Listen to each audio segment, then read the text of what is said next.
మన కోసం తపన పడ్డ వ్యక్తులకి వారి కుటుంబాలకి అండగా ఉండాలి.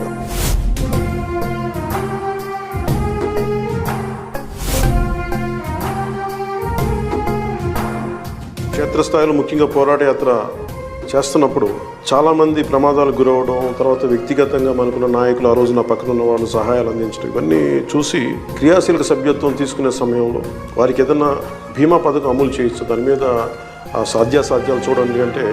దాదాపు 1,00,000 మంది పైచిలకు అందరికీ కూడా బీమా పథకాన్ని వర్తింపజేశారు.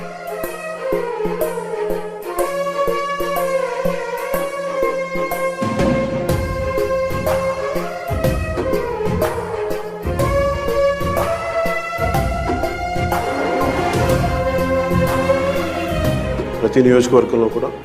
జన సైనికులు, వీర మహిళలు, జనసేన నాయకులు ప్రతి ఒక్కరు ముందుండి ఈ ప్రోగ్రామ్ని